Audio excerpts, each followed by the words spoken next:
How's it going, metalheads, and welcome back to yet another video. This one is going to be an interesting one. It's kind of like one I've already done. If you saw my one that I did on Lazarus AD, I kind of talked about the history of the band and all their releases. This one's going to be kind of like that. I'm going to explain a little bit about the history of this band and stuff, but not a whole lot because, as you're going to see, that would be really hard to do. I just wanted to talk about this band because they're a really interesting phenomenon that you don't see a lot, and so I thought it'd be interesting to talk about. But yeah, you might have saw the title, the busiest band of all time. Today we're going to be discussing Nunslaughter. If you don't know Nunslaughter, they are a death metal / kind of death thrash band. It kind of differs versus which release you get. But anyway, they were formed in Pittsburgh in 1987, but have since been based in Cleveland, Ohio. They've been one of the most consistent death thrash bands to date. They're one of the oldest bands in the scene. They've been consistently releasing music ever since they formed. They're led by vocalist Dawn of the Dead, except Dawn is like the name Dawn instead of the actual word because, you know, it's a funny pun. I dig it. He's the only constant member of the band since 1987. They are set to release their 5th full-length album this year in 2026. And I know what you might be thinking, 5 full-length albums in 40 years, almost 40 years, doesn't sound like a whole lot. And you'd be right about that, except full-length albums isn't what Nunslaughter is most known for. Don't let that fool you, because according to the Metal Archives, they have a lot more stuff. It says, according to Metal Archives, of course, that's where I get most of my info. They've released 10 demo recordings, 49 EPs, 78 splits with other bands, 51 live albums, 22 compilations, and 4 box sets. That is a shitload of music right there. You know, most of their demos obviously were in the earlier days of the band, but 49 EPs is a lot of music.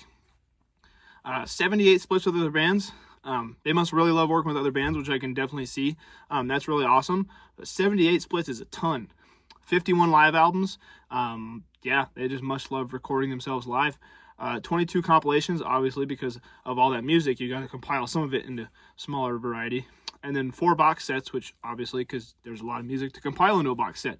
But that's a lot. That's an absurd amount. I feel really bad for any serious Nunslaughter fans because they just have like whole shelves full of their releases. I haven't dug into a whole lot of Nunslaughter, obviously, because there's an absurd amount of music from them. But some of my favorite releases of theirs include their 2021 album called Red is the Color of Ripping Death. Their split with Master from 2020. Master's a really awesome death metal band. And their 2017 demo collection called Wrath Unleashed is also really cool. As a collector, I think it'd be really cool to own all their releases. That'd be, you know, something that, you know, would be cool to do. But at the same time, I feel like it'd be futile to try that because there's just so many of them. You know, like, I'm collecting all the Malignant Altar stuff. At least I can see an end to it. You know, there's this many releases, you know, and there's not that many, so it's easy to do. But with Nunslaughter, there's so many, and they're still releasing stuff. Obviously, they're going to release an album this year, and probably a lot more stuff, obviously. But yeah, their Discogs page lists 249 separate releases, which is insane. That means you'd have almost 250 individual pieces of music that are different from each other. Not even like different versions and stuff, which is pretty nuts. So yeah, I feel like that'd be a really cool idea, but I'm going to lay off, at least for now. As cool as an idea as it is, I'd love to, you know, eventually make a Nunslaughter collection, because I feel like that'd be a really cool thing to say. You know, I have all the Nunslaughter CDs, but that'd be a lot to, you know, try and do. So maybe that's something for, you know, later on, a couple of years, whatever, when I'm more established. But I also don't, you know, like Malignant Altar is one of my favorite bands of all time. That's why I'm collecting all their stuff, you know. Nunslaughter isn't like that for me, and maybe they are for other people, and that's really cool. But I don't feel like I'm as motivated to collect all of Nunslaughter stuff as I am to collect, say, Malignant Altar's discography. So yeah, that's just something that I wanted to talk about. Anyway, needless to say, they are a really solid band. I do dig them a lot, and I feel like they could appeal to a lot of different fans. I can see fans of many metal genres enjoying them, such as fans of old school death metal like Deicide and Obituary. I think really dig these guys, as well as more death thrash oriented bands like Possessed would also really dig these guys. They sound a lot like that. And even fans of more blackened thrash, like Midnight, Bewitcher, or Hellripper, might dig these guys too, as I hear a lot of similarities in the sounds between those bands and also Nunslaughter. I just thought they'd be a super interesting topic to talk about.